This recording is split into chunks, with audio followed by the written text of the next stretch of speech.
I like to do a video log, or a vlog as they call them, and express my opinion as a former Marine, as a mature man that could be the President of the United States, although I probably wouldn't want to do it, but at least I'm of the age and the mental capacity to do it. Plus, I think I've got enough experience in life that I could do it. This thing about the border, I've thought this for a long time. If nobody will fund a wall to go between our country and Mexico, how many miles it's going to be, whatever area it's going to cover, and that's really too expensive maybe, then all the troops, this is my opinion, all the troops that we have in overseas bases in foreign soil, regardless of why they're there, they don't need to be there. They're occupation forces. They need to be brought home to this country and stationed along our southern and northern border. The Navy and the Air Force can cover the coastlines, both the Pacific Sea and the Atlantic Sea. That's my opinion. I think it's probably more cost effective. We're already paying the troops. They already funded the previous bill that was gone up for a budget. They've already funded for the military. All we got to do is use those people wisely for our country, not over in somebody else's country and defending them. Let them defend their own country. If they can't, then too bad. We just defend our country and build our country up. And if those countries want to try to attack us, we're ready to defend ourselves. This may not be acceptable to some people. I'm looking for the word. But it's logical and it's more cost effective, in my opinion, than to build a wall that could probably that they could use dynamite or explosives to bring down anytime they want. The cartels are pretty wealthy, and they've got people on their payroll that are bomb experts and explosive experts, as well as killers. And if the wall goes up, as they're building the wall, they could tear down part of it through explosions or whatever. So I'm saying that it'd probably be better to have troops guard our borders with orders to shoot to kill invaders. That's what those people are. They're not just illegal aliens. They're people that are trying to invade our country. If they want to come in, as any immigrant would, through the legal, lawful method that we have in this country to come through our borders and gates and stuff, then they should do that. Other than that, as far as I'm concerned, they are enemy combatants.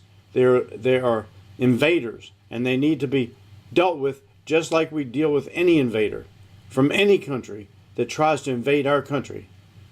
That's my opinion. This has been Bill Newton, Lions Paw Productions in Concord, North Carolina.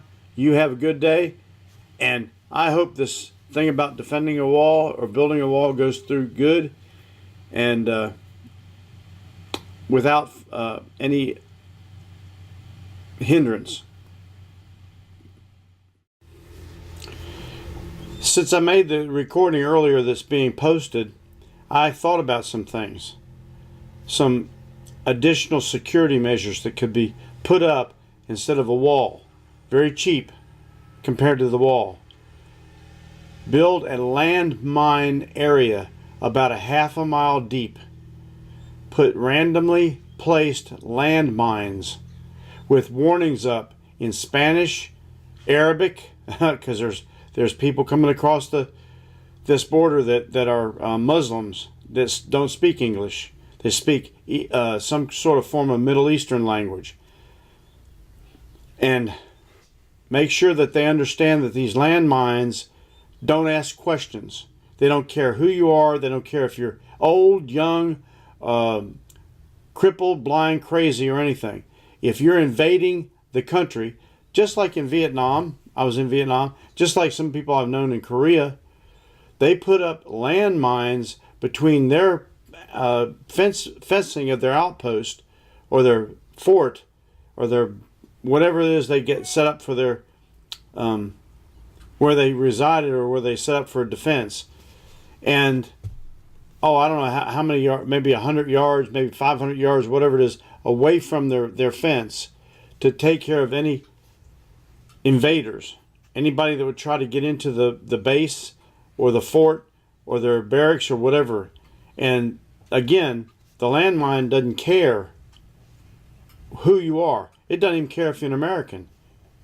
Because if an American guy, a soldier, goes out and tries to mess around or try to do something without proper understanding where the landmines are or that it is a minefield, kaboom, that's it. That's one way of doing it. Another way is to set up heat sensing devices and cameras.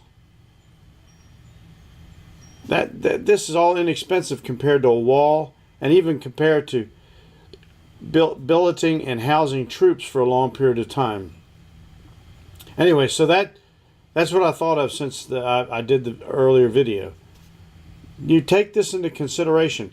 This is an alternative to having these drug lords and everybody else coming across the border, and also all sorts of other criminals coming across the border and destroying our country and thinking they can take advantage of our welfare system and our tax system and everything else, make money here and send it back to where they came from, because that's where they consider really home. This is not their home.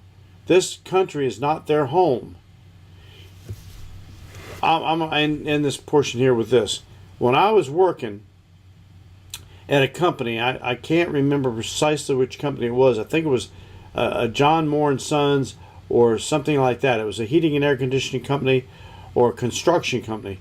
I remember that there were Mexicans, mostly Spanish people, that were getting paid, some of them under the table in cash. Some of them were getting the check and cashing it directly that day and taking the cash, a large portion of that cash, and sending it back home.